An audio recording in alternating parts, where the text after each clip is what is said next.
Okay guys, so we got Norimasa, is that right? Yes. Yes, Norimasa. Norimasa's coming to the workshop. He came over the other day to buy some product and asking some questions on how to do a few things. And at the end of the day guys, I thought it would just be easier just to get his piece in here and give him a hand with it. So first up, we're going to be using Resinzwood new multi-sealer. Now the multi-sealer guys is perfect for all porous surfaces, wood, stone, concrete, brick, you name it, this baby she'll do it all. But today's application, what we're going to do is we're going to do the top and the bottom of this beautiful macrocarpet slab. Now you'll notice this slab does have a curve in it, and you know that's just one thing that catches new players out. So what we're going to do is we're going to seal it both sides, and then I'm going to head up the slab and I'm going to clamp it down and just see if it wants to go back into being a nice flat table. Okay guys, so the first thing we're going to do is just going to flip the slab over and do the bottom first, seal up the bottom, give that about a quarter of an hour, 20 minutes to dry up a little bit, flip it back over and seal the top.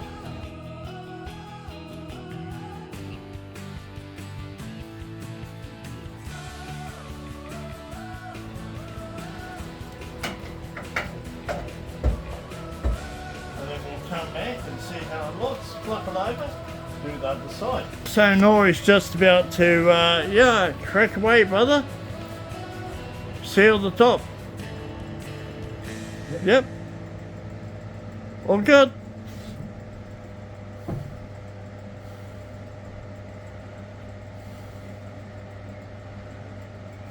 Spread it all out. And you want to give that a real good spread out now, okay? Yep. So the idea here guys, it's not going for like, you know, really deep. Just massage it in there mate. It's all good. You just want a nice thin coat over all your work. So this is going to be the top side, and we are kind of concerned about this top. I am pretty concerned about it because it's so bent, but we'll see if we can straighten it up a bit and try to get it to bend back the other way. Let's give this side a real good coat, you know, so it really soaks in over the next 12 to 24 hours. So doing a great job there brother.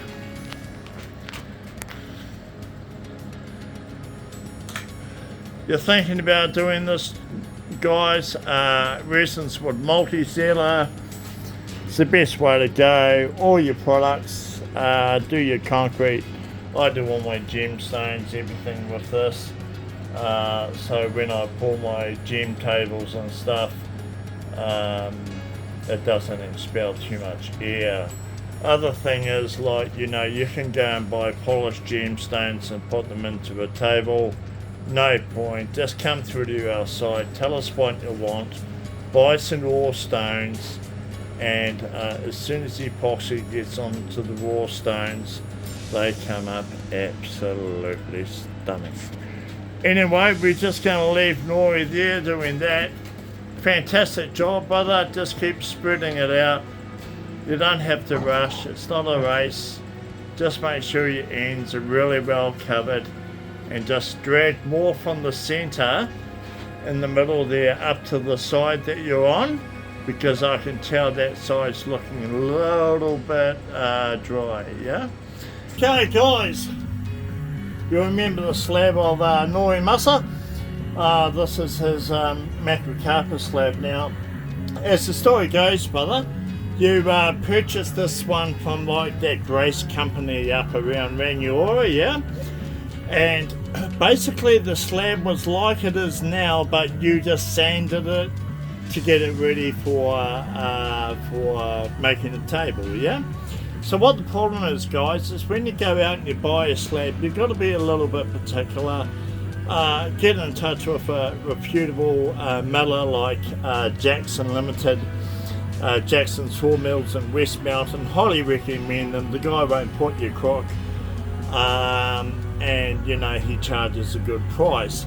Or contact myself. When you're looking for a slab, key things you want to look for. You want to look for, you know, it's nice, it's straight, it's fat. And I say fat because let's say you have to get it kiln dried. My good friend Ray Rikai Woodwork, he does all my kiln drying for me. And you get your timber kiln dried. When it kiln dries, it'll bend, it'll twist a little bit, and you want to have a fair bit of meat to be able to plan it all out. What Nori's got here is a slab that's really quite screwed, to be honest. He's paid, you know, $150, was it? Which isn't a bad price, I must say. It's not a bad price for the size. A little bit more than what I would have liked to have paid. But at the end of the day, it's really badly bent. I think these guys just wanted to sell him a slab, didn't really give a flying hoot about what he wanted to use it for, but that's just my personal opinion. Anyway guys, so what we're going to do is we sealed it, and I said to him, hey look, you know, I think at the end of the day we should really get you into a decent slab. I mean, I could put $1,000 worth of resin on this thing to try to get it flatter looking half decent.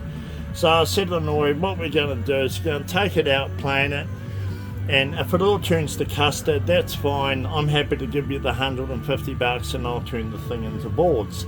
So that's where I'm up to today. I'm just going to plane this for him this evening, plane this, get it into the resin room, get it sanded, get it sealed, and see what we end up with. Now if we end up with paper, then at the end of the day we got paper. But I'm fairly confident that we can get something out of it, but how much really depends after doing this pass. So once I get this top done, once I get this plane down so it's, you know, approximately even all over, then we'll have a fairly good idea. I've taken across level in two directions and it's out by about 10 mil, but there's about 15 to 20 mil over the entirety. So we're just going to have a little bit of a look. I'm not worried about going for level here, guys. All it is we're trying to get it as flat as possible, and then we'll flip it over and do the same to the other side.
We're playing this down as much as it can.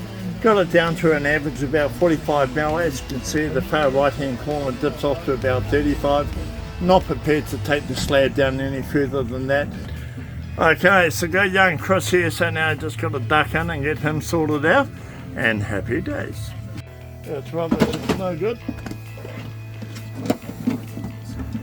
And then this will also create a space for you to put the daughter stones. Thank you very much. Yeah? Thank you, yes.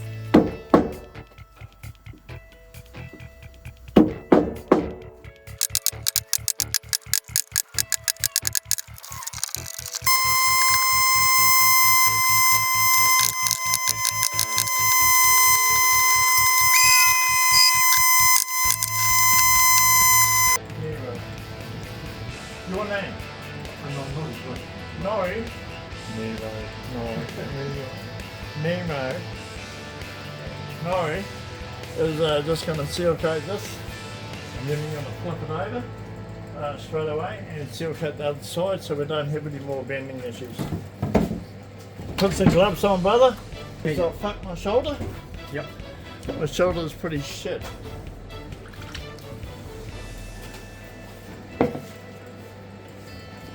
Yeah guys, so I've fell over the other day due to my poor balance and lack of feeling in my legs, and stuck my shoulder a bit, so a little bit pissed off, a little bit under the weather about that at the moment, but you get there. Beautiful, beautiful. Come around this side, dude, this side. Don't get that shit in your hair, eh? Or your hair gonna go hard. Yeah.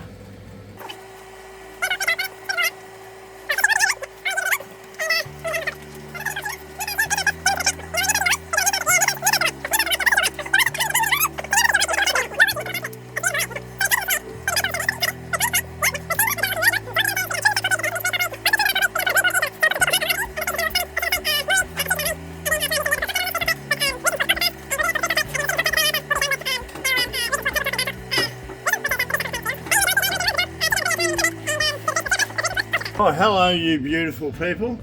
So what we're doing is I'm just mixing up some ocean cast epoxy. I mean, this stuff is the step clearest stuff you'll ever find on the planet. Ocean cast, it looks yellow because of the high UV in it, but once it goes off, oh my god, it's clear than glass. So anyway, ocean cast is 2:1 by volume.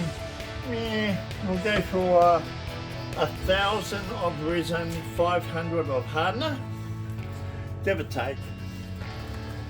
Always put your hardener in first. I've said it 1,000 times, I'm not going to stop saying it. Put your hardener in first so it lines the container, so all the resin molecules come in contact with the hardener molecules.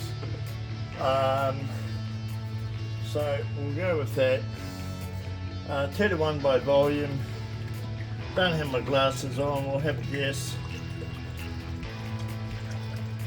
I think that's about, what do you reckon, Nori, is that 500? Yeah. It's 500! Oh my god, I am so good. I've been doing this too long. Anyway guys, 500, so this means we need 1,000 of resin. Which brings us up to 1,500.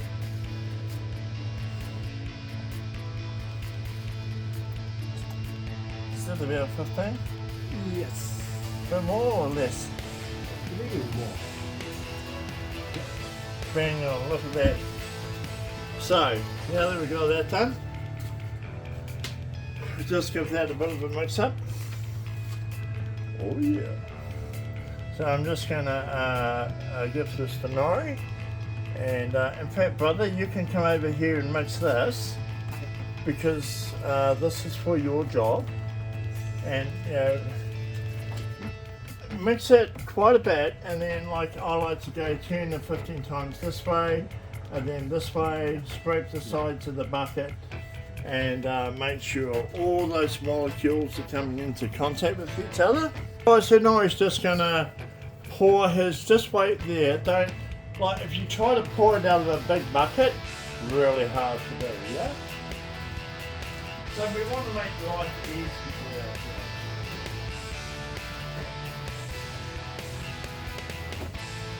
for ourselves. Containers, smaller ones, and you just have much more control over a smaller container than what you do a big one. Right, yeah, if you just want to slowly pour it in. What I normally do, guys, I normally use like the ultra fast resin, or the knot-hole resin, or the Passionate 2:1, or the art resin first. I'm tending just to go with the decast.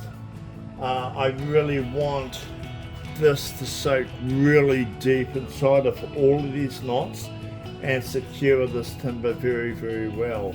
So go for your life, brother. When you run out, there's some more resin there. Yep, wherever you like. You're the boss. I'm just the guy, just you know, give you a bit of guidance, and it's all up to you.